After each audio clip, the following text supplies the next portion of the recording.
اعوذ باللہ السمیع العلیم من الشیطان اللعین الرجیم بسم اللہ الرحمن الرحیم الحمد للہ رب العالمین والصلاة والسلام علی سید الانبیاء والمرسلین سیدنا و نبینا و شفیع المذنبین ابی القاسم محمد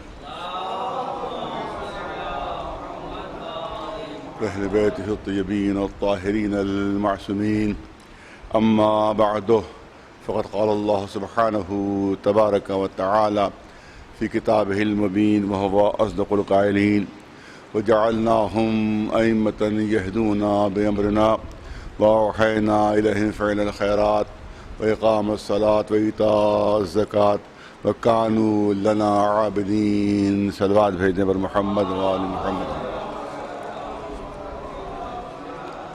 موضوع جو انتخاب کیا گیا ہے وہ بہت ہی وسیع موضوع ہے اور جس کے لیے تو کئی اشرے چاہیے ہیں، اور یہ موضوع ایسا ہے جو 1400 سال سے زیر بحث اور ہزاروں ہزار کتابیں اس سلسلے میں تحریر کی گئی ہیں علماء کی طرف سے، تو ظاہر ہے کہ اس کا خلاصہ بھی ان مجلسوں میں نہیں آ سکتا، اور وہ ہے مسئلہ امامت، مسئلہ ولایت اور مسئلہ جانشینی۔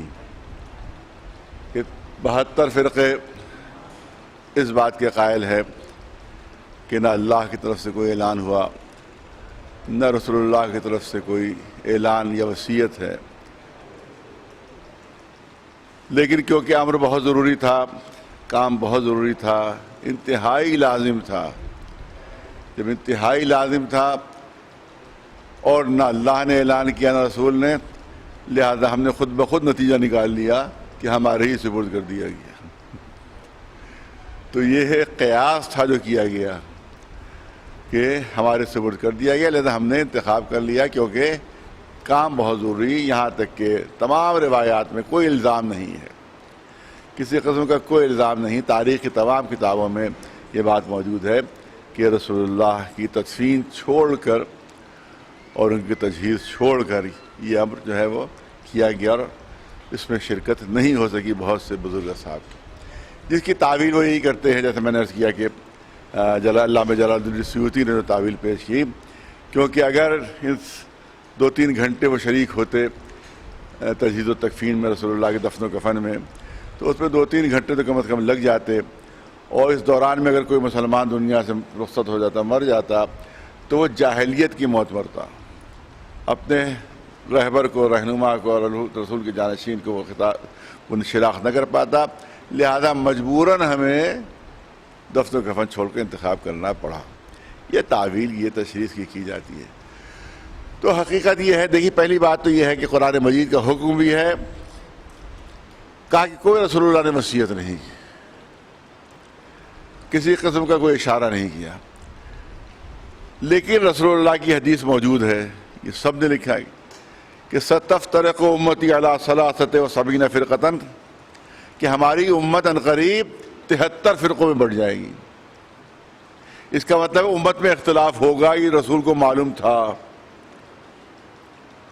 دیکھیے ایک شرعی بات پیش کرنا چاہتا ہوں، جو بات کہی جا رہی ہے کہ رسول اللہ کو علم تھا کہ امت پہ اختلاف پیدا ہو جائے گا۔ خود رسول اللہ کی حدیث، تمام شیعہ سنی دونوں علماء نے اس حدیث کو تحریر کیا کہ رسول نے فرمایا میرے بعد 73 فرقے ہو جائیں گے، تتر بتر ہو جائے گی پوری امت۔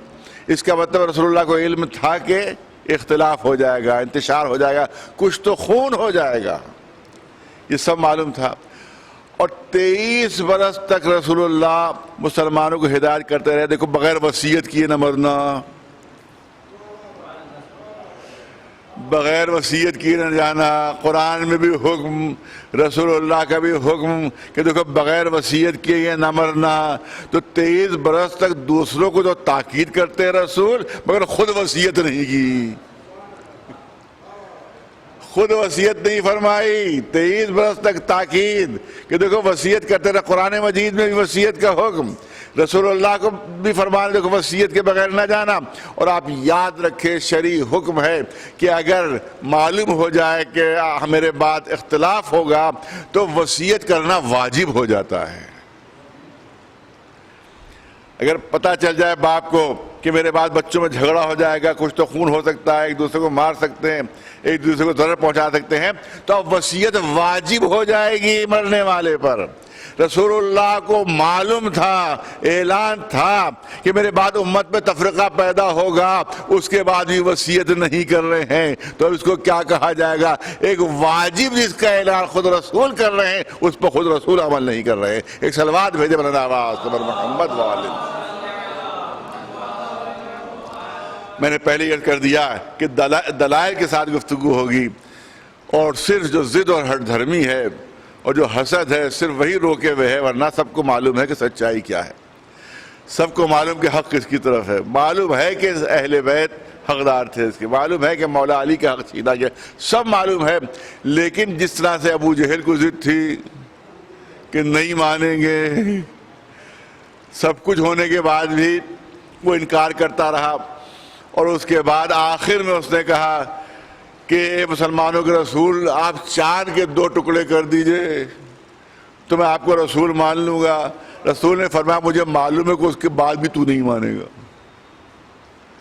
اس کے بعد بھی تو کلمہ نہیں پڑھے گا. کہا نہیں چاند کے 2 ٹکڑے کیجئے, آپ کلمہ پڑھتا ہوں.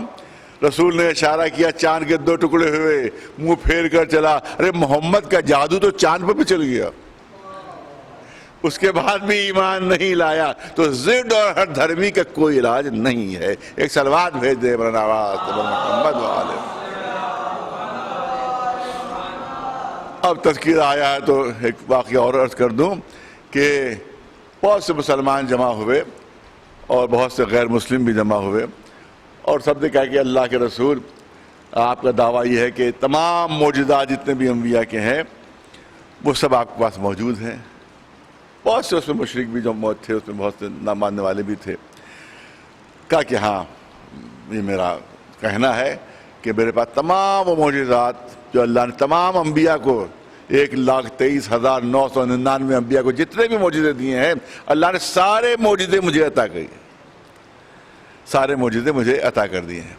اونچے خوبا ہمیں دارند تو تنہا داری, حسن یوسف دم عیسیٰ ید بیضا داری, حسن یوسف دم عیسیٰ ید بیضا داری, اونچے خوبا ہمیں دارن تو تنہا داری. ایک صلوات بھیجے بلند آواز. تمام انبیاء کے معجزات آپ کے پاس موجود ہیں. کہاں کا ثبوت دیجئے.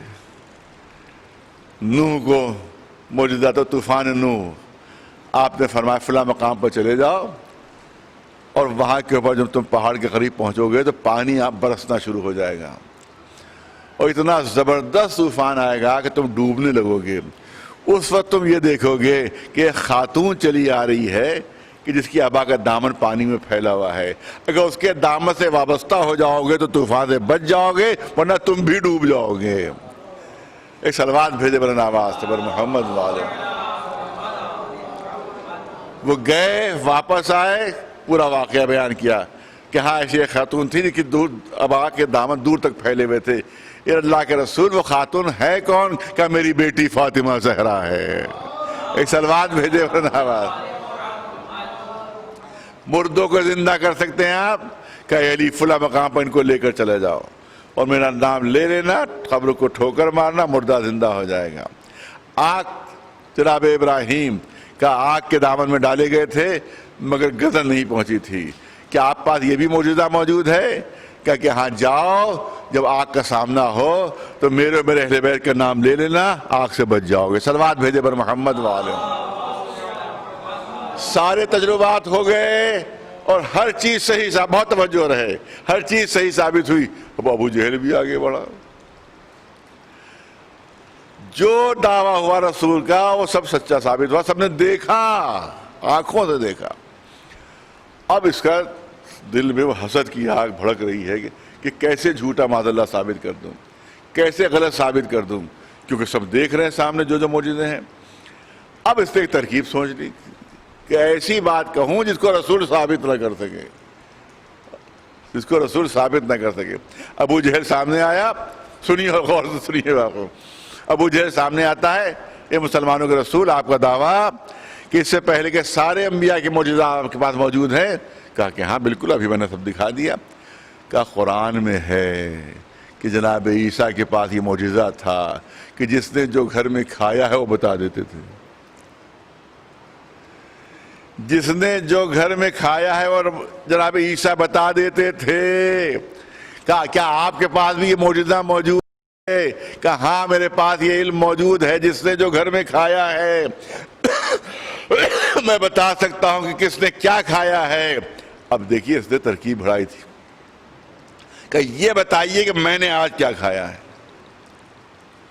اب ظاہر گھر میں کوئی گواہ نہیں، اکیلا ابو جہل کھا رہا ہے، خود وہی اکیلا گواہ کہ آج تیرے گھر میں تو نے مرغ پکایا تھا اور مرغ تو نے کھایا تھا۔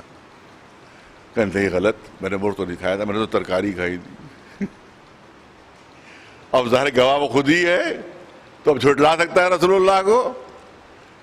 اس کو معاذ اللہ ان کا بات کو جھوٹ ثابت کر سکتا ہے کہ نہیں یہ اللہ کے رسول، اب اے مسلمانوں کے رسول آپ کی بات صحیح نہیں ہے، میں نے مرغ آج کھایا ہی نہیں، چھوا بھی نہیں، کا ثبوت دے دوں؟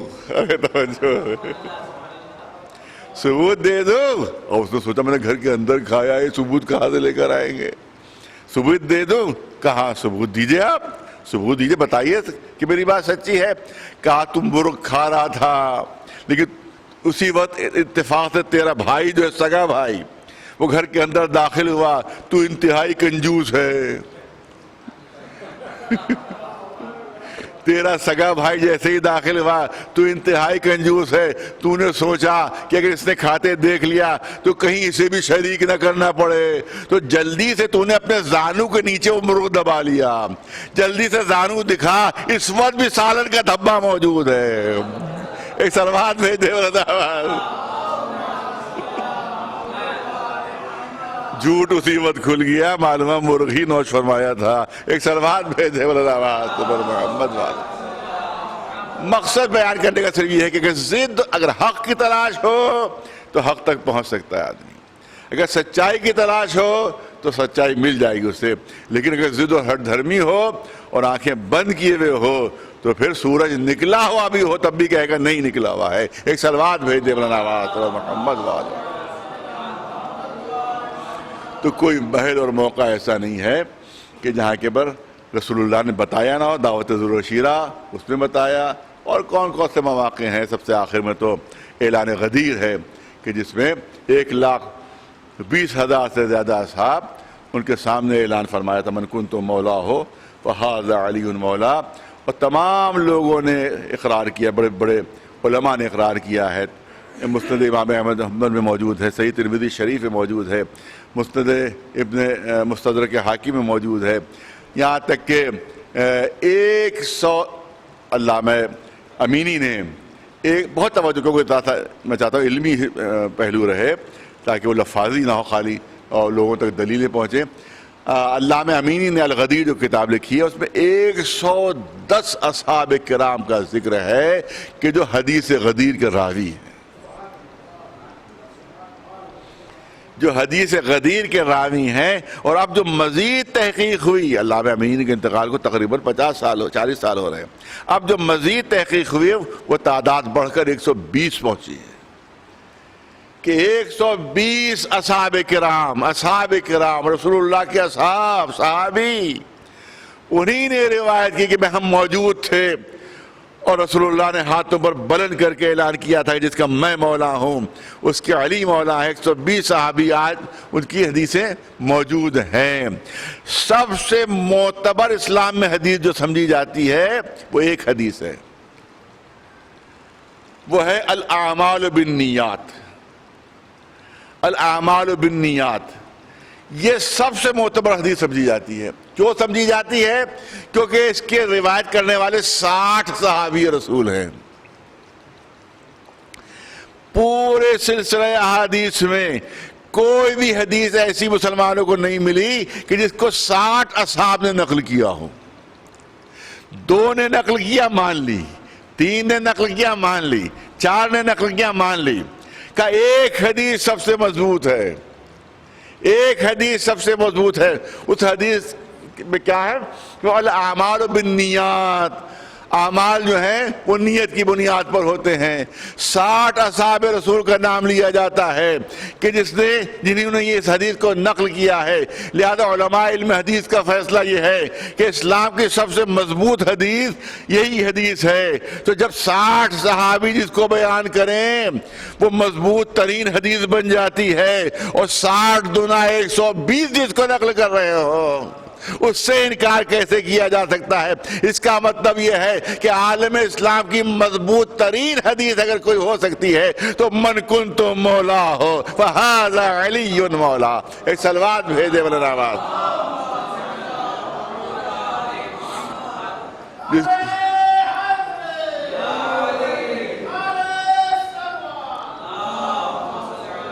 جس کو 120 صحابی نقل کر رہے ہیں، جس کو 120 اصحاب نقل کر رہے ہیں، اس کو جھٹلایا جائے تو اس سے بڑا ظلم اور کیا ہوگا، اس سے بڑا ستم اور کیا ہوگا۔ اور میں نے حوالہ دیا تھا، پھر یاد دلانا چاہتا ہوں، اگر کسی نے نہ سنا ہو تو وہ سن لے۔ حوالہ دیا میں نے علامہ ابو الحسن علی ندوی، مولانا علی میاں کے نام سے جو مشہور و معروف ہیں، کہ جو ندوۃ العلماء کے شیخ الجامعہ رہ چکے ہیں۔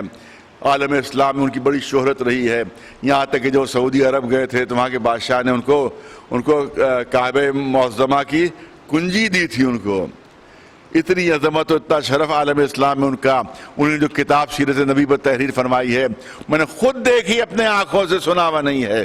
علی گڑھ یونیورسٹی میں جب میں پڑھتا تھا تو میں نے دیکھا، وہ کتاب نکالی میں نے دیکھا، کتاب پڑھی، میں نے دیکھا کہ اس میں غدیر کے بارے میں انہوں نے کچھ لکھا ہے کہ نہیں لکھا ہے، کیونکہ سید ہیں تو کچھ نہ کچھ تو انصاف کیا ہوگا۔ اپنے کو سید کہتے ہیں، کچھ نہ کچھ تو انصاف کیا ہوگا اپنے دادا کے ساتھ۔ لہذا میں نے دیکھا انہیں تحریر کیا ہے کہ حدیث غدیر بالکل صحیح ہے۔ علامہ ابو الحسن علی ندوی علی میاں وہ تحریر فرماتے ہیں کہ حدیث غدیر بالکل صحیح ہے۔ غدیر کا واقعہ ہوا تھا، جو الزام لگایا جاتا ہے کہ شیعوں کے گڑھا ہوا، تو وہ لکھتے ہیں کہ غدیر کا واقعہ ہوا تھا، اور رسول اللہ نے علی کو بلند کر کے فرمایا تھا کہ من کنتم مولا ہو فہذا علی مولا، جس کا میں مولا ہوں اس کے علی مولا ہے۔ اور میں نے عرض کیا تھا کہ بس انہوں نے اتنا تحریر فرما دیا آگے کہ بھئی وہ معنی نہیں ہے جو شیعہ مراد لیتے ہیں، بلکہ یہاں پر معنی ہے دوست کے، کہ جس کا میں دوست ہوں اس کے علی بھی دوست ہیں۔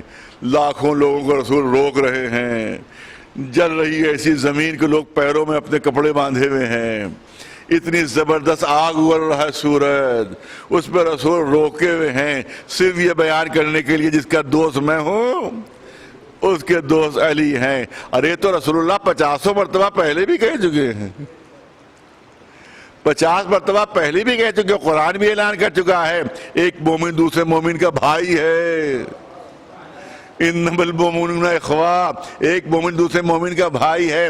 تو کون سی ایسی نئی چیز تھی کہ جس کے لیے مسلمانوں کو اتنی زحمت دے دی، اتنی تکلیف میں مبتلا کر دیا، اتنا دوڑایا ان کو دھوپ میں، ممبر کا اہتمام کر دو نہیں کر سکے تو رسول نے بتایا، اور اس کے بعد یہ اعلان کہ جس کا میں دوست ہوں اس کے علی بھی دوست ہے۔ تو کوئی بھی صاحب عقل یہ بات نہیں مان پائے گا، صرف ضد ہے اور ہر دھرمی ہے۔ ایک صلوات بھیجے مولانا عباس محمد۔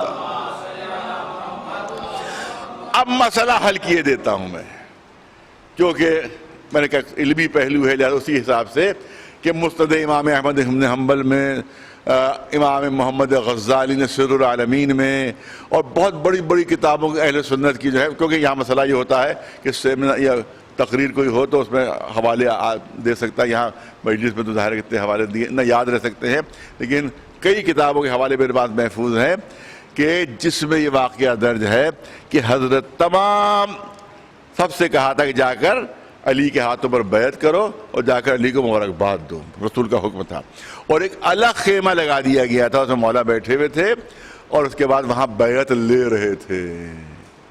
بیعت لے رہے تھے، لوگوں نے آ کر کہا یہ اللہ کے رسول، علی تو عجیب انداز سے بیعت لے رہے ہیں۔ بیعت لینے کا طریقہ کیا ہے کہ جس کو بیعت لینا ہوتی ہے اس نے ہاتھ بڑھایا، اور جو بیعت کر رہا اس نے ہاتھ پر ہاتھ رکھ دیا۔ ارے توجہ ہے، جو بیعت کر رہا ہے اس نے ہاتھ پر ہاتھ رکھ دیا۔ اس کا مطلب ہے کہ بیعت لینے والے کی ہتھیلی اوپر ہوتی تھی اونچی، اور جو بیعت کر رہا اس کی ہتھیلی نیچے کی طرف ہوتی تھی۔ کہا اس طرح سے بیعت کی جاتی ہے، لیکن علی نے تو عجیب انداز اختیار کیا ہے، اپنا ہاتھ اوپر رکھے ہوئے ہیں۔ جو آتا ہے اپنا ہاتھ بڑھا دیتا ہے، علی اس کے ہاتھ پر ہاتھ رکھ دیتے ہیں۔ یہ تو عجیب انداز کی بیعت ہے۔ تو رسول نے فرمایا کہ علی بیعت مانگ نہیں رہے ہیں، بیعت لے رہے ہیں۔ ایک صلوات بھیجے بلند آواز پر محمد، ایک صلوات بلند آواز پر محمد و آل محمد۔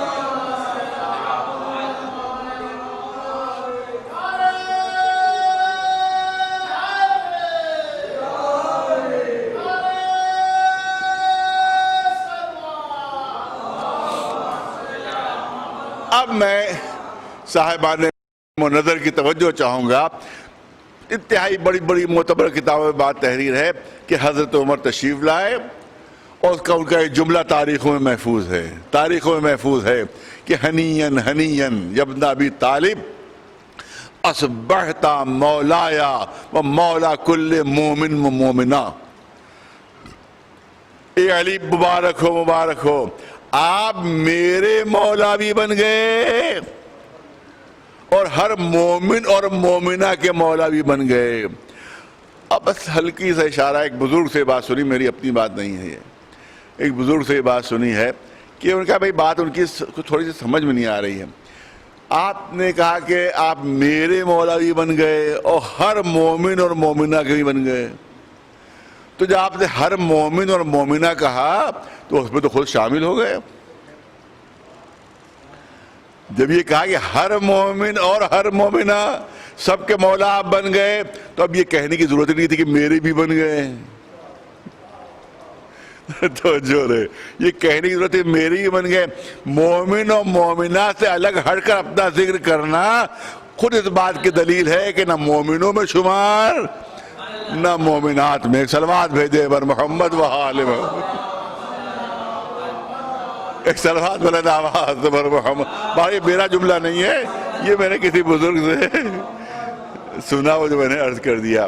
بہرحال جو عرض کرنا ہے وہ یہ ہے، عربی زبان کے جو ماہرین ہیں وہ بات کو بہتر طریقے سے سمجھیں گے کہ اصبحتا، حضرت عمر فرما رہے ہیں کہ اصبحتا آپ ہو گئے۔ عربی میں یہ افعال ناقصہ کہلاتے ہیں، اصبح، امسا، ظلا، باتا، یہ تمام جو ہے افعال ناقصہ کہلاتے ہیں۔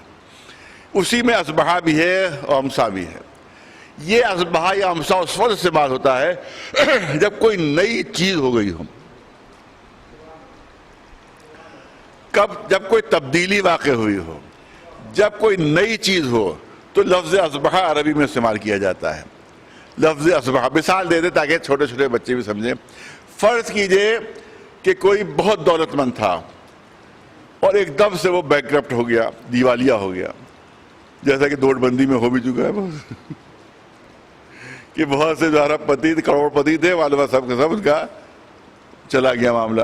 تو معلومہ کہ جو ہزاروں کروڑوں کی جمع تھی ان میں، وہ دودھ کے پاؤ پر دودھ کے لیے پیسے مانگنے میں مجبور ہو گئے تھے۔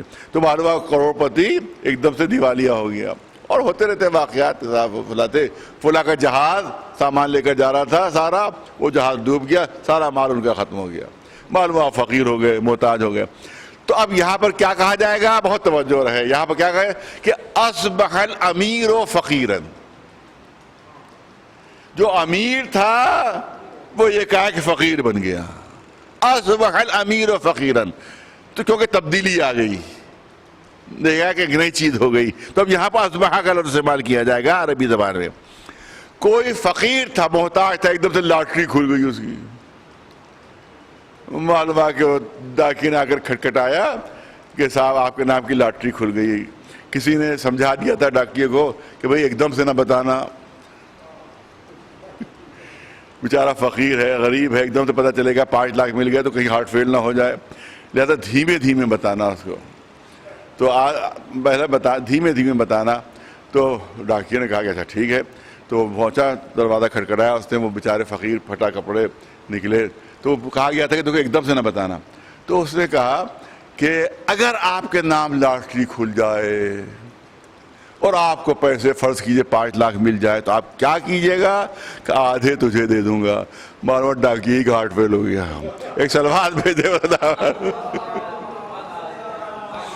ایک سلوات بلند آواز پر محمد وآلہ. تو معلوم ہوا کہ ایک آدمی جو بیچارہ فقیر ہے اس کو ایک دم سے اگر آپ کو چیز مل جائے تو کیا کہا جائے گا کہ اصبح الفقیر امیرا. اصبح الفقیر امیر. ایک فقیر جو تھا وہ یکایک امیر ہو گیا. یہ نہیں کہا جائے گا کہ اصبح الامیر امیرا. صلوات بھیجے پر محمد وآلہ محمد. بڑی دیر کی مہربان آتے آتے صلوات. اچھا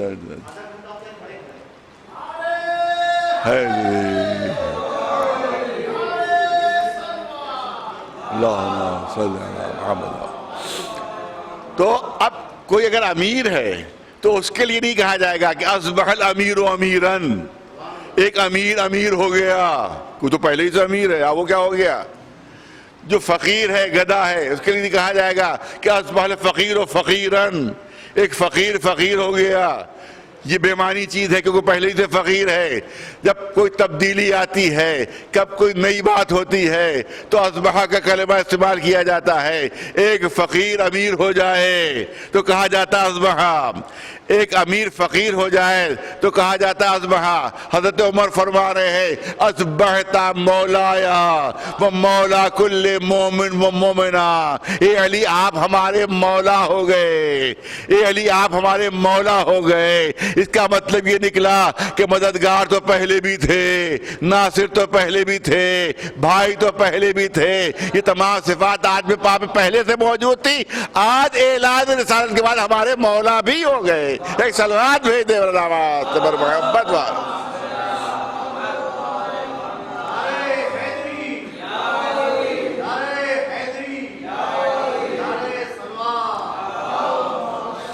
بہرحال میں نے کہا کہ یہ موضوع ایسا ہے کہ جتنا عرض کیا جائے وہ کم ہے. کئی شرطیں ہیں امامت کے سلسلے میں، اور تمام شرطوں پر کون پورا اتر رہا ہے یہ آپ کو خود سوچنا چاہیے، فیصلہ کرنا چاہیے. امام وہ ہوتا ہے جو زمانے کا سب سے بڑا عالم ہو. امام وہ ہوتا ہے جو زمانے کا سب سے بڑا فقیہ ہو. امام وہ ہوتا ہے جو زمانے کا سب سے بڑا قاضی ہو. امام وہ ہوتا ہے جو زمانے کا سب سے بڑا بہادر ہو. اب دیکھو کس کو سند مل رہی ہے. تمام شیعہ سنی دونوں کتابوں میں تمام سندیں موجود ہیں کہ مولا علی کے لیے رسول اللہ کا ارشاد ہے کہ عالکم العلی، تم میں سب سے بڑا عالم جو ہے وہ علی ہے. اغزاکم علی، تم میں سب سے بڑا قاضی علی ہے. افقہکم علی، تم میں سب سے بڑا فقیہ جو ہے وہ علی. واشجعکم علی، اور تم میں سب سے بڑا بہادر علی ہے. ایک صلوات بھیجے بلند آواز سے محمد وآلہ.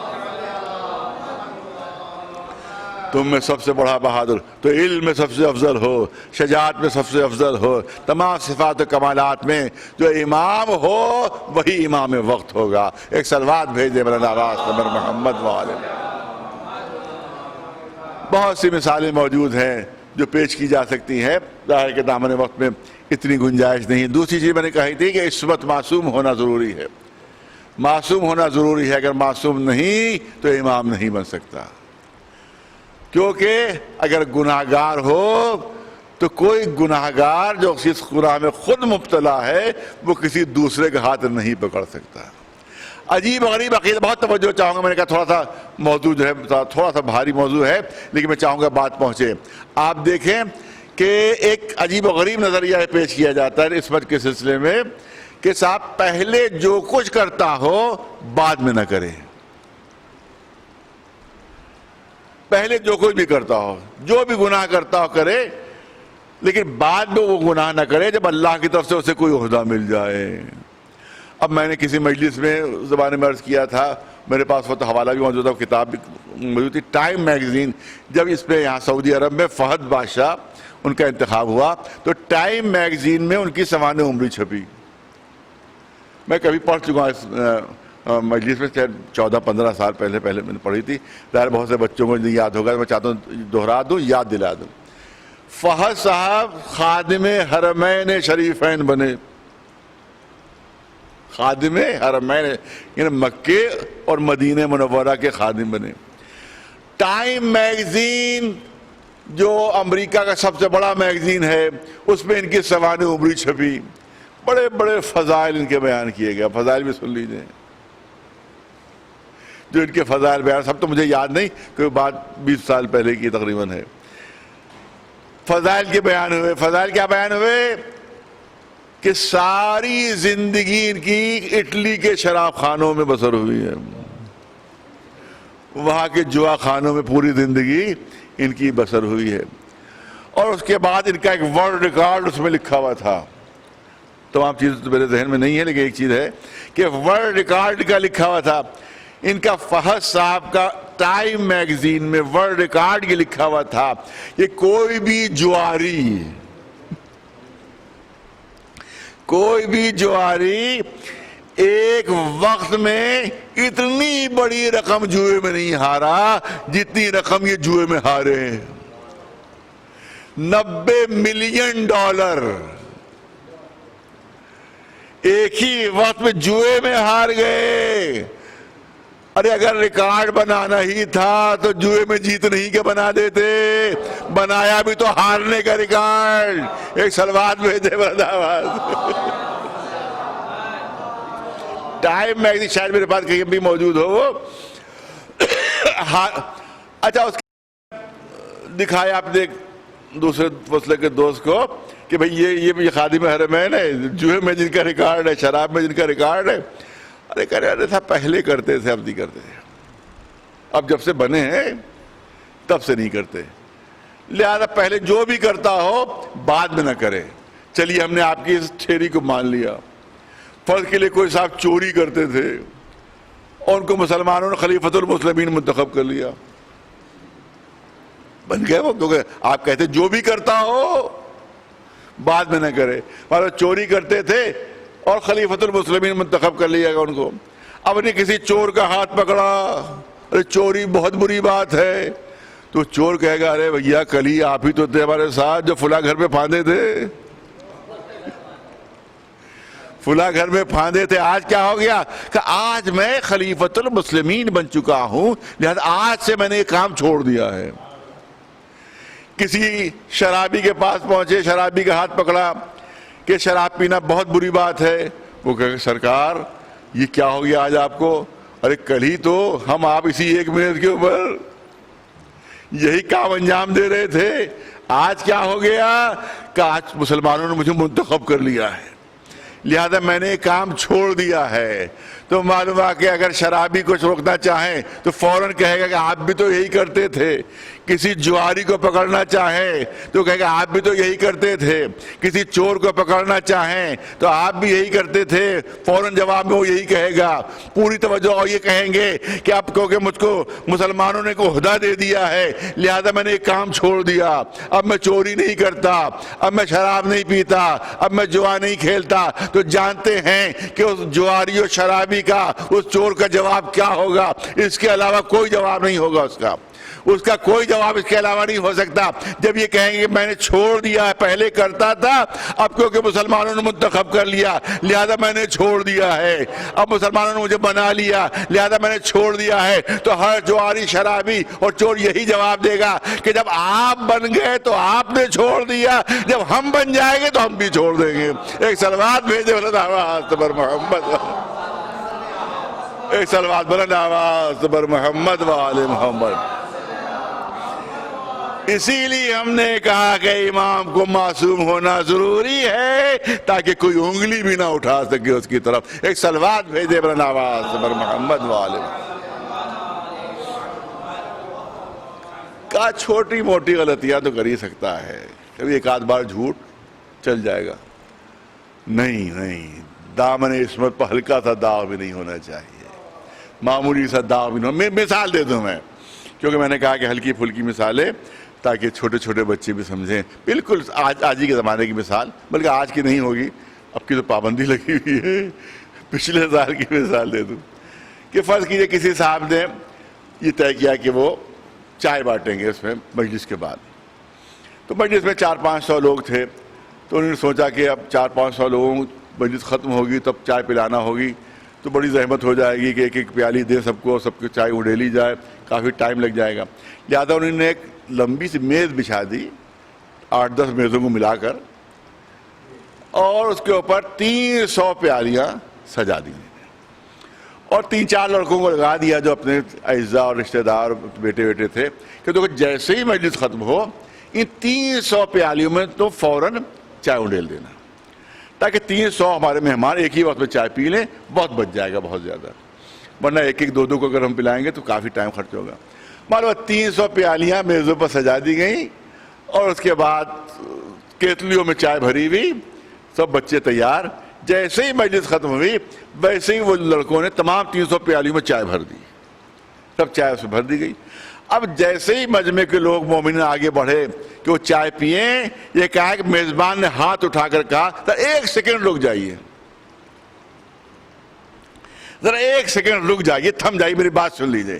دیکھیے 300 پیالیوں میں جب چائے اڈیلی گئی تو میرا ایک چھوٹا سا بچہ کھیلتا ہوا آیا، اتفاق سے اس کے ہاتھ میں کوئی چوہے مار دوا تھی. چوہے مار دوا پتہ نہیں کہاں سے لے کر آیا، اور کھیلتے کھیلتے اس نے ایک پیالی میں وہ چوہے مار دوا ڈال دی ہے. اب مجھے خود بھی یاد نہیں کس پیالی میں ڈالی ہے، اس نے کس میں ڈالی ہے. لہذا 299 چائے کی پیالیاں تو بالکل صحیح ہیں، صرف ایک میں چوہے مار دوا پڑ گئی ہے. لہذا آپ حضرات آئیے اور نوش فرمائیے، کیونکہ 299 صحیح ہے. ارے توجہ رہے، 299 صحیح ہیں. ایک پیالی میں بچے نے چائے شرارتاً یا بھول پن میں اس نے چوہے مار دوا ڈال دی ہے، صرف ایک پیالی میں ہے، بقیہ پیالیاں سب صحیح ہیں. آپ تشریف لائیں اور چائے پیئے، ایک آدمی بھی آگے نہیں بڑھے گا. ارے 299 تو صحیح ہیں، ایک ہی میں تو جو چوہے مار دوا. آؤ بڑھو، ہر ایک سوچے گا کہ کہیں وہ پیالی میرے حصے میں نہ آ جائے، کہیں وہ پیالی میرے حصے میں نہ آ جائے. تو یاد رکھیے کہ اگر ہلکا سا بھی گناہ کا داغ کسی امام کے یا رسول کے دامن پر لگ جائے تو پوری امامت مشکوک ہو جائے گی، پوری رسالت مشکوک ہو جائے گی کہ اس وقت غلط بول رہا ہے تو پتہ نہیں کن کن موقعوں پر غلط بولا ہوگا. لہذا اس کی باتوں پر کیسے بھروسہ کر لیں. ایک سلوات بھیج دے برد آواز بر محمد وال، ایک سلوات بلند آواز بر محمد وال محمد.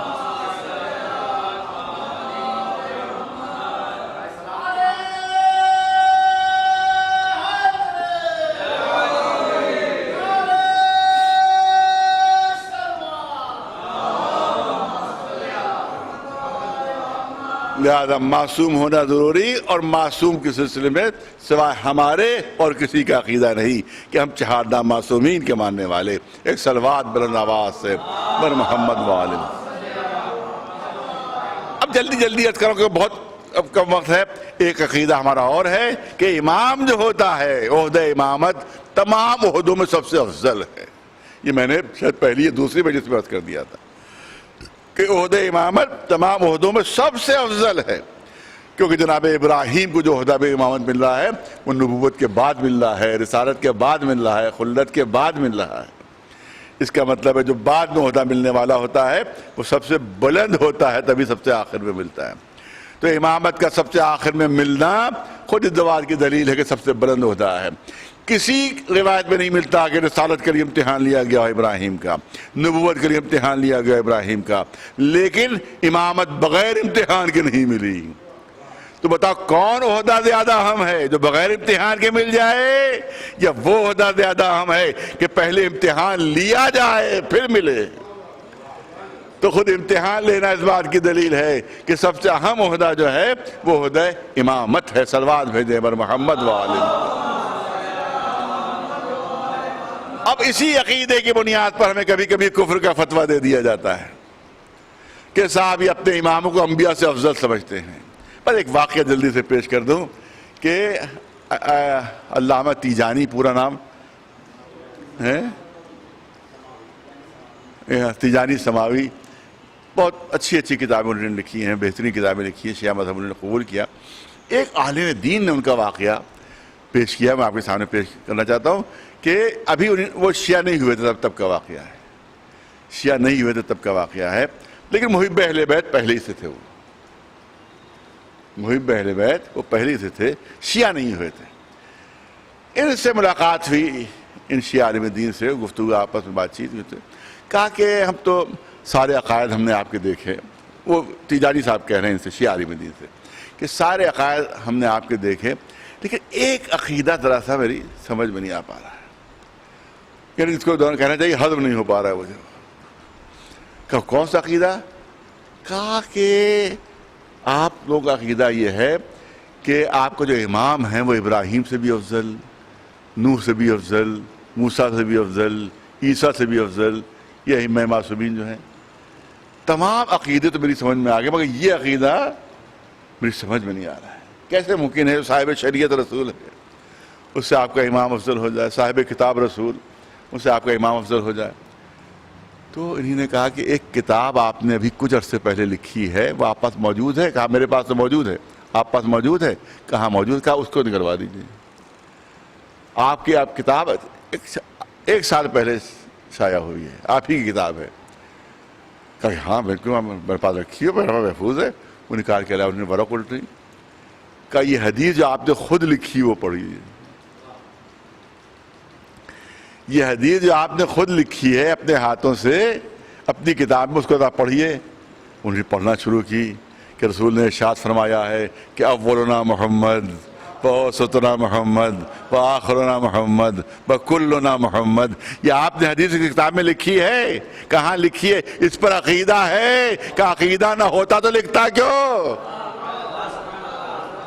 اول بھی محمد ہے، اوسط بھی محمد ہے، آخر بھی محمد ہے، سب کے سب محمد ہیں. تو جب محمد سب سے افضل ہے تو پہلا محمد اگر افضل ہے تو دوسرا محمد بھی افضل ہے، تیسرا محمد بھی افضل ہے. صلوات بھیجے برنا آواز بر محمد والے. ایک صلوات برنا آواز بر محمد. اس طرح سے علم کی منزل تمام جتنے بھی خلفائے مسلمین ہیں سب مولا علی کی علم کی منزلت کے قائل رہے ہیں. حضرت ابو بکر ان کا یہ جملہ جو ہے وہ تاریخ میں آج بھی محفوظ ہے، اور میرے پاس تمام حوالے اہل سنت کی کتابوں کے موجود. میں یوں ہی ہوائیاں نہیں چھوڑ رہا ہوں، اڑا رہا ہوں ہوائیاں. ہر چیز کی دلیل اور ہر چیز کے حوالے میرے پاس محفوظ ہے، مگر کیونکہ مجلسوں میں طریقہ نہیں ہے لہذا وہ طریقہ لہذا میں وہ کتاب لے آتا یہاں کے اوپر. جیسے وہ طاہر القادری صاحب کتابیں رکھے رہتے ہیں، حوالے دیتے رہتے ہیں، تو یہ ایسا کا طریقہ ہمارے مجلسوں میں بھی ہوتا تو یہاں پر کتابوں کا ڈھیر ہوتا جس میں سارے حوالے میں پیش کر دیتا کہ سیرت ابن ہشام میں یہ لکھا ہوا ہے، سیرت ابن اسحاق میں یہ لکھا ہوا ہے، تاریخ طبری میں یہ ہے، فلاں کتاب میں یہ ہے، فلاں صحیح میں یہ ہے، اور فلاں صحیح میں یہ لکھا. سارے حوالے یہاں دے دیتا میں. لہذا میرے پاس حوالے محفوظ ہے. لہذا سب سے بڑا ان کے خلیفہ اول حضرت ابو بکر جو ہے ان کا یہ ارشاد موجود ہے کہ اللہ مجھے اس دن کے لیے زندہ نہ رکھے کہ جب کوئی مشکل ہو اور مشکل حل کرنے کے لیے علی موجود نہ ہو. تو اس کا مطلب یہ ہے کہ اگر علم افضل نہ ہوتے تو ان کی زبان کے بڑے جملے نہ ہوتے. یہ الٹا مسئلہ ہو جاتا ہے. مولا علی کو کہنا چاہیے تھا. اس کے برعکس اب خلیفہ اول ارشاد فرما رہے ہیں کہ اللہ مجھے اس دن کے لیے زندہ نہ رکھے کہ جب مشکل تو ہو مگر حل کرنے کے لیے ابو الحسن موجود نہ ہو. یہ خلیفہ اول کا جملہ. اور خلیفہ دوم کا جملہ تو بہت ہی مشہور ہے کہ 70 مرتبہ آپ نے ارشاد فرمایا کہ لولا علی لہلک عمر، کہ اگر علی نہ ہوتے تو عمر ہلاک ہو جاتا، اگر علی نہ ہوتے تو عمر ہلاک ہو جاتا. یہی امام محترم کی ایک بات مجھے یاد آ رہی ہے کہ آپ نے فرمایا جب اس زمانے میں علی گڑھ میں پڑھا کرتے تھے تو ان کے کسی دوسرے مسلک کے دوست نے کہا پوچھا کہ آخر یہ بتائیے شیعہ سنی میں اختلاف کیا ہے؟ کہا رہے وہ تو بہت بڑی بڑی کتابیں موجود ہیں، ان کو آپ پڑھیے تو پتہ چلے گا آپ کو۔ کہا نہیں آپ مختصراً بتا دیجئے، اختصار کے ساتھ بتا دیجئے۔ کہا کہ ہاں چلیے اگر اختصاری کے ساتھ سننا چاہتے تو میں بتا دیتا ہوں کہ سنی شیعہ میں اختلاف اتنا ہے کہ اگر لام سے میم تک آ جائیں تو سارے اختلاف ختم ہو جائیں۔ اگر لام سے میم تک آ جاتے تو سارے اختلاف ختم ہو جاتے۔ ارے یہ تو سمجھ نہیں، لام سے میم تک آ جاتے یہ کیا مطلب؟ کہا آپ دیکھیے اردو الفابیٹ میں لام کے فوراً بعد میم ہے، بیچ میں کوئی فصل نہیں ہے، بیچ میں کوئی فاصلہ نہیں ہے، صرف لام سے میم تک آنا ہے، لام سے میم تک آنا ہے۔ کہ بھائی بات سمجھ میں نہیں آ رہی۔ کہا 70 مرتبہ کہا لولا علی، اگر ایک مرتبہ مولا علی کہہ دیا ہوتا تو آج یہ 73 فرقے نہ ہوتے۔ صلوات بھیج دے پر محمد وآلہ۔ ایک صلوات بلند آواز سے پر محمد وآل محمد۔ شاید خلیفہ دوم کا دربار تھا کہ بادشاہ روم کی طرف سے ایک خط آتا ہے، اس میں کچھ سوالات ہیں۔ اب سوالات کا جواب دے تو کون دے؟ کہا بلاؤ علی مشکل کشا کو۔ مولا علی تشریف لاتے ہیں۔ اب وہ تمام سوال تو میرے ذہن میں نہیں دکھتا ہے، بلکہ وہ سارے کتابوں میں محفوظ ہیں۔ سوالات اس میں تھے کہ یہ بتائیے وہ کون چیز ہے کہ جسے اللہ نے پیدا نہیں کیا، جسے اللہ نے پیدا نہیں کیا؟ وہ کون چیز ہے کہ جسے اللہ نہیں جانتا ہے؟ وہ کون چیز ہے کہ جو اللہ کے پاس نہیں ہے؟ وہ کون چیز ہے جو سراپا منہ ہے؟ وہ کون چیز ہے جو سراپا پیر ہے؟ وہ کون چیز ہے جو سراپا آنکھ ہے؟ وہ کون چیز ہے جو سراپا پر ہے؟ وہ کون چیز ہے کہ صرف ایک مرتبہ سورج کی روشنی پڑی اس کے بعد اس پر سورج کی روشنی نہیں پڑی؟ وہ کون چیز ہے کہ نہ جسم ہے نہ جان ہے نہ روح ہے لیکن پھر بھی سانس لیتی ہے؟ ایک صلوات بھیجے بلند آواز سے پر محمد والے۔ کہ بلاؤ علی کو، بلاؤ علی کو۔ اس کا مطلب ہے تمام واقعات ثابت کر رہے ہیں کہ علم میں اگر کوئی سب سے افضل تھا تو تھا مولا کائنات علی ابن ابی طالب علیہ السلام۔ کہا یا علی جواب دیجئے، مشکل میں پھنسے ہوئے ہیں، جواب دینا ہے، عیسائیوں کے بادشاہ کی طرف سے لکھ کر آیا ہے، جواب دینا ہے۔ کہا وہ کون سی چیز کہ جو اللہ نے خلق نہیں فرمائی ہے؟ کہا وہ قرآن مجید ہے جو کلام الہی ہے، اور اللہ کی ہر صفت اس کی ذات کا جز ہے، لہذا اللہ قدیم ہے تو قرآن مجید بھی قدیم ہے۔ کہا وہ چیز کون ہے جو اللہ نہیں جانتا؟ کہا وہ تمہارا عقیدہ ہے کہ عیسیٰ اللہ کے بیٹے ہیں، جو تم نے گڑھ رکھا ہے وہی اللہ نہیں جانتا۔ ایک صلوات بھیجے۔ کہا بتائیے وہ کون چیز ہے جو اللہ کے پاس نہیں ہے؟ کہا وہ ظلم ہے جو اللہ کے پاس نہیں ہے۔ یہ بتائیے وہ کون چیز ہے جو سراپا منہ ہے؟ کہا وہ آگ ہے کہ جو چیز دو نگل جاتی ہے، جو چیز دو کھا جاتی ہے۔ کیا وہ چیز کون ہے جو سراپا پیر ہے؟ کہا وہ پانی ہے جو چلتا رہتا ہے، وہ سراپا پیر ہے۔ وہ کون چیز ہے جو سراپا آنکھ ہے؟ کہا وہ سورج ہے جو سراپا آنکھ ہے۔ وہ کون چیز ہے، پوری توجہ رہے، وہ کون چیز ہے کہ جس پہ ایک، وہ کون سا زمین ہے کہ جس پہ ایک مرتبہ صرف سورج چمکا تھا، نہ پہلے کبھی نہ قیامت تک چمکے گا؟ کہا وہ دریائے نیل کی زمین ہے کہ جس پر پانی ہٹا تھا، ایک مرتبہ سورج کی روشنی پڑی، نہ پہلے کبھی پڑی نہ آئندہ کبھی پڑے گی۔ ایک صلوات بھیجے بلند آواز سے پر محمد۔ وہ کون چیز ہے جو صرف پنکھ ہی پنکھ ہیں، پر ہی پر ہیں؟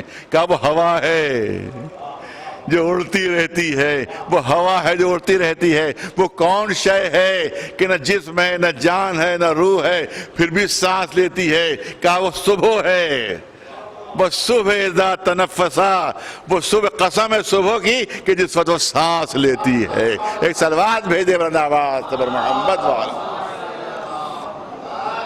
ایک صلوات بلند آواز سے پر محمد والے۔ جب بادشاہ روم کو جوابات ملے ہیں تو اس نے فوراً بے ساختہ کہا کہ یہ کسی عام آدمی کے جواب نہیں ہو سکتے، یہ کسی ایسے نے جواب دیا ہے جو خانوادہ رسالت سے تعلق رکھتا ہے۔ ایک صلوات بلند آواز سے بر محمد و آل محمد۔ تو علم میں اس سے بڑھ کر کوئی نہیں، اور جو لعاب دہن رسالت پر پلا ہو اس کا علم کیسا ہوگا۔ کبھی کبھی میں نے پچھلے سال پوری سائنس پر کتاب پڑھی تھی، میں چاہتا ہوں کہ اس کا ہلکا سا حوالہ دے کر اپنی بات کو مکمل کروں۔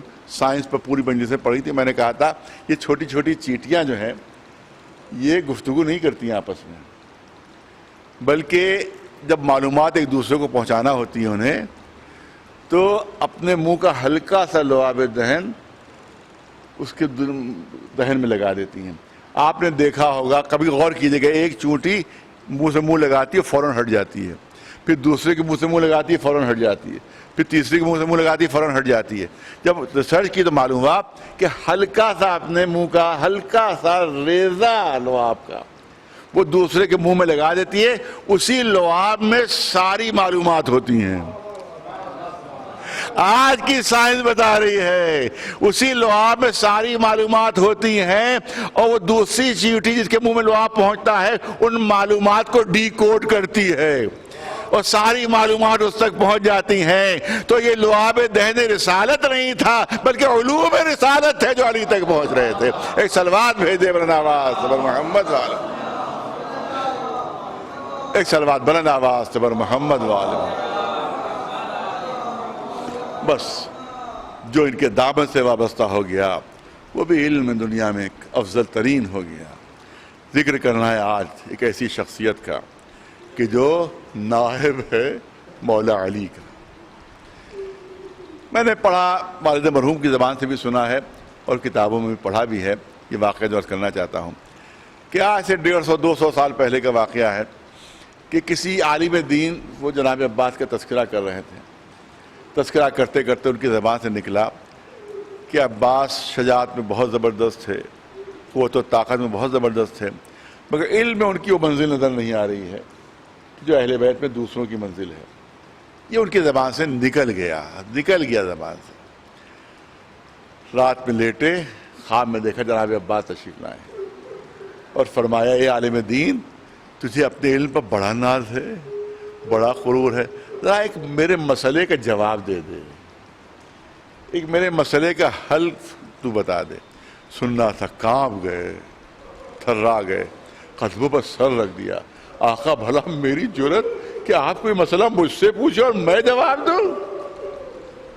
کہ نہیں، تو نہیں تو کہا کل کہ عباس کی علم میں کوئی بڑی منزل نظر نہیں آ رہی ہے۔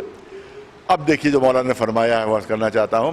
مولا نے فرمایا کہ میرے بابا کا علم کتنے واسطوں سے اور ذریعوں سے تجھ تک پہنچا ہے تو عالم بن گیا، اور میں نے تو علم وہیں سے حاصل کیا ہے کہ جہاں سے علم کا چشمہ پھوٹ رہا تھا۔ آپ دیکھیں کہ جہاں سے چشمہ پھوٹتا ہے وہاں آب زلال ہوتا ہے، وہاں بالکل خالص پانی ہوتا ہے، اس پہ کوئی ملاوٹ نہیں ہوتی ہے۔ لیکن جب چشمہ آگے بڑھتا ہے تو مٹی بھی جاتی ہے، خس و خاشاک شامل ہو جاتا ہے، کوڑا کرکٹ شامل ہو جاتا ہے، اس میں راستے میں پتہ نہیں کتنی چیزیں شامل ہو جاتی ہیں، لیکن جہاں سے پھوٹتا ہے وہاں خالص ہوتا ہے۔ تو پتہ نہیں کتنے خس و خاشاک شامل ہوئے، تب تک میرے بابا کا علم تجھ تک پہنچا اور تو عالم ہو گیا۔ میں نے تو علم وہیں سے حاصل کیا کہ جہاں سے علم کا چشمہ پھوٹ رہا تھا۔ ایک صلوات بھیجے بلند آواز۔ اب یہ واقعہ بھی سن لیجئے آخر کلام میں۔ آپ دیکھیں کہ 2 سال تک لعاب دہن امامت پر جناب عباس نے پرورش پائی، لعاب دہن عصمت پر جناب عباس نے پرورش پائی، لعاب دہن امامت پر پرورش پائی جناب عباس نے۔ علم کی کیا منزل ہوگی۔ اب یہ بھی سن لیجئے کہ ہمارے 10ویں امام علی نقی علیہ السلام،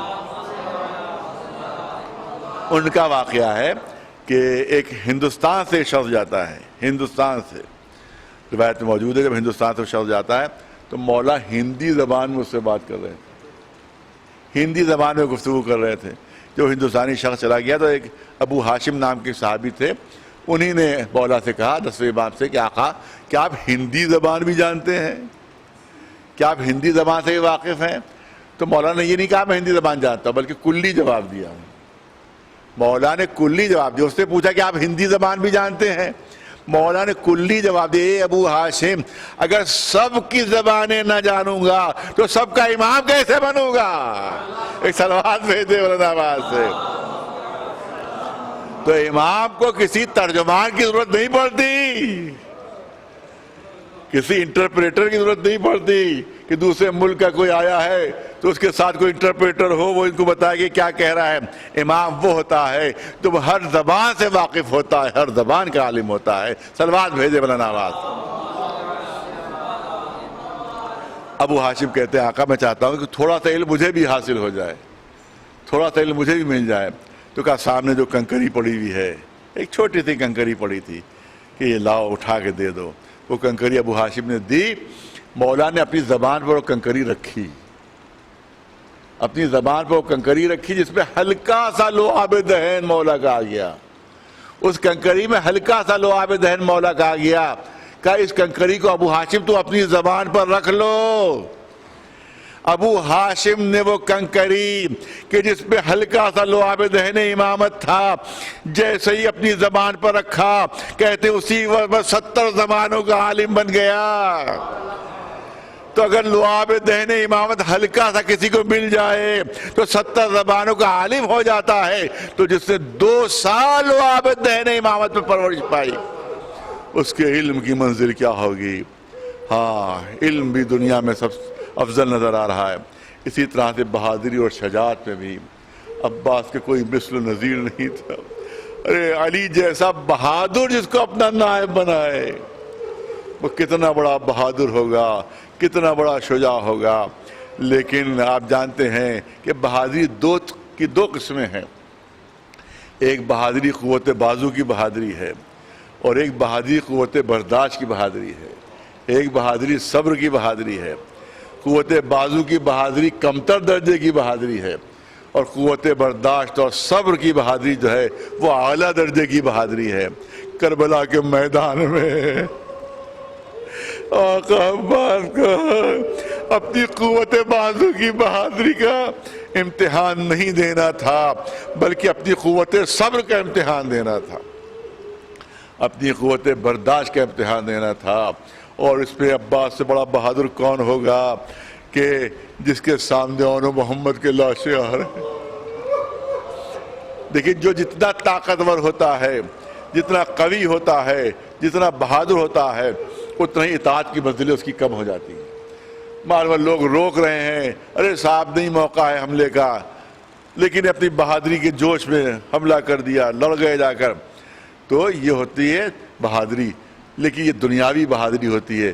عباس کی شجاعت وہ شجاعت ہے کہ جو امامت کی تابع ہے۔ امام نے بہت توجہ رہے، امام نے کہہ دیا اے عباس تلوار نہیں نکالنا ہے۔ مولا نے کہہ دیا اے عباس جنگ نہیں کرنا ہے۔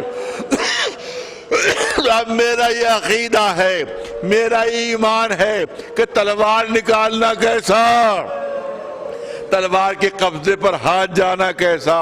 عباس نے نظر بھر کے تلوار کو دیکھا تک نہیں ہوگا، کیونکہ مولا کی اجازت نہیں، آقا کی اجازت نہیں۔ اے عباس تمہیں کیسے اجازت دے دوں، تم تو میرے لشکر کے علمدار، تم تو میرے لشکر کی زینت ہو۔ ہاں، جب سارا لشکر ختم ہو گیا، اب عباس ہاتھ جوڑے سامنے کھڑے ہوئے ہیں۔ آقا اب تو اجازت دیجئے، مولا اب تو اجازت دیجئے۔ کہا اے عباس تم میرے لشکر کے علمدار، لشکر کی زینت ہو۔ جناب عباس فرماتے ہیں آقا وہ لشکر کہاں رہا،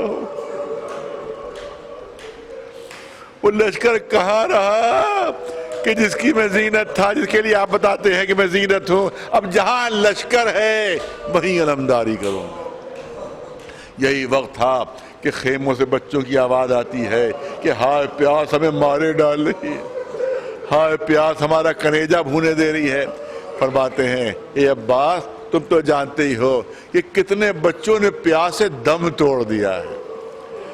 اب ایک روایت پیش کرنا چاہتا ہوں کہ جو دمت الثاقبہ میں ہے روایت۔ یہ وہ روایت دمت الثاقبہ میں اس طرح سے ہے کہ جس وقت بچوں کو معلوم ہوا کہ چچا مرنے کی اجازت مانگ رہے ہیں تو سارے بچے فریادیں کرتے ہوئے خیمے سے باہر نکل آئے تھے، مگر عالم یہ تھا کہ 2 قدم چلتے تھے اور زمین پر گر پڑتے تھے۔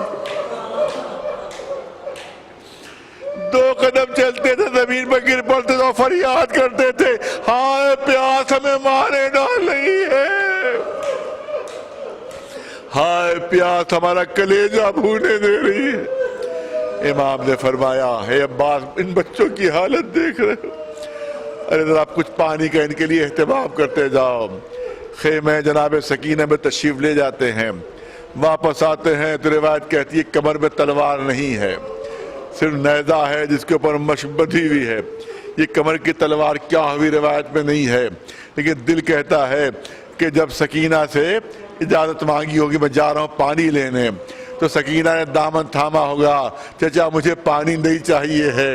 ارے جو میدان میں گیا واپس نہیں آیا، تو بچی کو سمجھانے کے لیے تلوار کھول کے سامنے رکھ دی ہوگی، اے بچی جنگ کرنے نہیں جا رہا ہوں، صرف پانی لینے جا رہا ہوں۔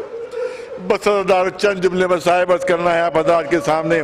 جناب عباس میدان جنگ میں جاتے ہیں، حملہ کیا، پہلے ہی حملے میں فرات پر قبضہ۔ جب محمد ابن مسلم جو لکھ رہا تھا روایات، جس وقت وہ مختار کے سامنے پہنچا ہے تو مختار نے پوچھا یہ بتا کہ عباس نے جنگ کیسے کی؟ اس نے کہا عباس نے تو جنگ کی ہی نہیں۔ کہا نہیں فرات پر تو حملہ کیا تھا، فرات پر تو قبضہ کیا تھا، بتاؤ جنگ کیسے کی؟ کہا اتنا سن لے کہ میں نے اتنا دیکھا کہ عباس گھوڑے پر سوار ہوئے اور جیسے ہی میرے پلک جھپکی تو میں نے دیکھا کہ عباس کا فرات پر قبضہ ہے۔ پلک جھپکتے ہوئے فرات پر قبضہ کر لیا تھا۔ مشق سکینہ بھری، تفصیل نہیں عرض کرنا ہے، مشق سکینہ بھری، پلٹے، چاہتے ہیں کہ جلد سے جلد خیام حسینی تک پانی پہنچ جائے۔ بھاگی فوج پلٹی، چاروں طرف سے حملے ہو رہے ہیں، چاروں طرف سے حملے ہو رہے ہیں۔ عمر سعد نے تمام سرداروں کو جمع کیا، کہا کہ دیکھو عباس آگے بڑھتے چلے جا رہے ہیں، ارے کسی کو روکنے کی ہمت نہیں ہو رہی ہے، کسی کو سامنے آنے کی ہمت نہیں ہو رہی ہے، اگر یہ پانی پہنچ گیا تو غضب ہو جائے گا، کوئی ایسی ترکیب کرو کہ پانی پہنچتے نہ پائے۔ تو ان سرداروں نے کہا کہ ہم عباس کی جنگ کو دیکھ رہے ہیں، عباس کی جنگ کو دیکھ رہے ہیں، ہم نے یہ نتیجہ نکالا ہے کہ عباس کی پوری توجہ مشق سکینہ پر ہے، اپنی طرف توجہ نہیں ہے، پوری توجہ مشق سکینہ پر، کہ مشق سکینہ کے کوئی تیر نہ لگنے پائے، کوئی تلوار نہ لگنے پائے، کوئی نیزہ نہ لگنے پائے، اپنی طرف توجہ نہیں ہے۔ اگر چھپ کر حملہ ہو تو شاید کامیابی مل جائے۔ ایک شخص تلوار لیے درخت کی آڑ میں، آقا آگے بڑھ رہے، پوری توجہ مشق سکینہ کی طرف ہے۔ اس ملعون کو موقع مل گیا، بھرپور وار، ایک ہاتھ کٹ گیا، کچھ آگے بڑھے، پھر دوسرا ہاتھ بھی کٹ گیا۔ جناب عباس نے بچ کے سکینہ دانتوں میں سنبھال لی۔ اب میں وہ مصیبت آپ کے سامنے پیش کرنا چاہتا ہوں جو جناب عباس نے خود بیان کی ہے، بس آخری جملے 1 منٹ سے زیادہ نہیں لینا۔ جناب عباس نے خود بیان کی ہے، اگر ذاکر مصیبت پڑھے تو وہ بات نہیں ہوگی، اگر راوی بیان کرے تو وہ بات نہیں ہو سکتی، لیکن جس پر مصیبت پڑی ہے اگر خود وہ مصیبت بیان کرے تو بات کچھ اور ہوتی ہے۔ ارے ایک شخص کربلا میں مجلسیں پڑھا کرتا تھا، وہ ایک مرتبہ جناب عباس اس کے خواب میں آئے، کہا اے کربلا کی مصیبتوں کے پڑھنے والے، تو میرے مصائب نہیں پڑھتا، تو میری مصیبت نہیں پڑھتا۔ اس نے ہاتھ جوڑ لیا، آقا آپ کیا ارشاد فرما رہے ہیں؟ ارے جب تک آپ کا ذکر نہ کر لو اس وقت تک میں مجلس مکمل نہیں کرتا۔ یہ آپ نے کیا فرما دیا؟ کہا اے مجلسوں کے پڑھنے والے، تجھے کیا معلوم کہ مجھ پر کیا گزر گئی؟ کہا آقا کون سی ایسی مصیبت ہے جو آپ پر گزری جس کا ہمیں علم نہیں؟ کہا دیکھ، جب میرے دونوں ہاتھ کاٹ دیے گئے تو مجھ پر تیروں کی بارش کر دی گئی، پورا جسم تیروں سے چھلنی ہو گیا۔ ایک تیر مشق سکینہ میں آ کر لگا، مشق سکینہ کا پانی بہ گیا۔ اے مجلسوں کے پڑھنے والے، ایک تیر میری آنکھ میں آ کر لگا۔ ارے کسی کی آنکھ میں اگر ہلکا سا ذرہ بھی پڑ جاتا ہے تو جب تک وہ ذرہ نکل نہ جائے انسان کو چین نہیں آتا. میری آنکھ میں بھرپور تیر پیوست. ارے تکلیف اتنی تھی کہ میں بازوؤں کے زخم کو بھول گیا. مگر یہ مجلسوں کے پڑھنے والے تمہارا بات کرتا تو کیا کرتا, دونوں ہاتھ کٹے ہوئے. اگر ہاتھ موجود ہوتے تو ہاتھوں کے ذریعے سے وہ تیر نکالتا. بڑی اذیت, بڑی تکلیف. فرماتے ہیں کہ میں نے سر کو زور سے جھٹکا دیا کہ سر کو جھٹکا دینے سے وہ تیر نکل جائے, مگر اتنا گہرا پیوست ہو گیا تھا کہ سر کو جھٹکا دینے سے وہ تیر نہ نکلا. تو صرف ایک ہی طریقہ تھا کہ جس سے یہ تیر نکل سکتا تھا, کیونکہ میرے ہاتھ تو موجود نہیں تھے. وہ طریقہ یہ تھا کہ میں سر کو جھکاؤں اور اپنے زانوؤں کو بلند کروں اور زانوؤں کے درمیان تیر کا سرا دبا کر آہستہ آہستہ سر کو اوپر اٹھاؤں. اسی طرح سے یہ تیر آنکھ سے نکل سکتا تھا کیونکہ میرے ہاتھ کٹے ہوئے تھے. مگر یہ مجلسوں کے پڑھنے والے, ارے جیسے ہی اس ارادے سے میں نے سر جھکایا, ایک گردے کا رابع میرے سر پر پڑا. عباس تیورا کر زمین پر گرے. آواز دی آقا غلام کی خبر لیجئے. بس 1 منٹ لینا چاہوں گا.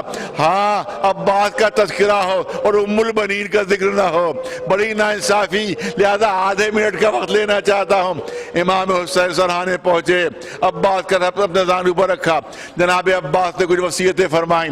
جب ساری وصیتیں کر لیں تو امام حسین فرماتے ہیں, اے بھیا اپنی ساری تمنا بیان کر چکے؟ کہاں آقا جو دل میں سے بیان کر دیا. کہا اے عباس, کیا تمہیں یہ بھی معلوم ہے کہ میرے دل کی بھی کوئی تمنا ہے؟ ارے دنیا سے جاتے جاتے ارے میری تمنا پوری کرتے جاؤ. عباس تڑپنے لگے. آقا, ارے جو غلام مر رہا ہو وہ آقا کی کون سی تمنا پوری کر سکتا ہے؟ کہ نہیں عباس تمنا پوری کر دو. کہ کون سی تمنا؟ ایک بار بھائی کہہ دو, ایک بار بھائی, میرے دل کی تمنا ایک بار بھائی کہہ دو. عباس تڑپنے لگے. اے آقا کہ میری ماں یہاں موجود ہوتی تو ماں نے کہا اگر بھائی نکلا تو دودھ نہ بخشوں گی, تو میں اپنی ماں سے اجازت لے لیتا. کہ ماں سے اجازت لینا ہے؟ کہاں میری ماں یہاں موجود نہیں. کہا سامنے اشارہ کیا. اے عباس سامنے دیکھو کیا نظر آ رہا ہے؟ کہ مدینہ نظر آ رہا ہے. کہ اور غور کرو کیا نظر آ رہا ہے؟ کہ محل بنی ہاشم نظر آ رہا ہے. کہ اور غور کرو کیا نظر آ رہا ہے؟ کہا جنت البقیع کا قبرستان نظر آ رہا ہے. کہا غور کرو. کہا کہ شہزادی فاطمہ زہرا کی قبر پر کوئی خاتون بیٹھی ہوئی اپنے بالوں سے جھاڑو دے رہی ہے. اے عباس کہ تمہاری ماں ام البنین ہے, ارے اجازت مانگ لو. عباس سے آواز دی, اے اماں, اے اماں. ام البنین نے قبر سے سر اٹھایا. اے عباس کیا مدینے آ گئے؟ کیا آقا کا ساتھ چھوڑ دیا؟ نہیں اماں, میں کربلا کے میدان میں ہوں, دم نکلنے والا ہے, روح ساتھ چھوڑنے والی ہے, اجازت دے دیجئے. ایک بار بھائی کہہ دو. اے عباس بھائی کہنا, اس کے بعد زندہ نہ رہنا. ارے عباس کی زبان سے بھائی نکلا, ادھر جسم سے روح پرواز کر گئی. حسین نے دوہا پڑھا, اے عباس تمہارے مرنے سے میری کمر ٹوٹ گئی, راہ چاروں تدبیر مسدود ہو گئی. سَيَعْلَمُ الَّذِينَ ظَلَمُوا أَيَّ مُنْقَلَبٍ يَنْقَلِبُونَ أَلَا لَعْنَةُ اللَّهِ عَلَى الْقَوْمِ الظَّالِمِينَ.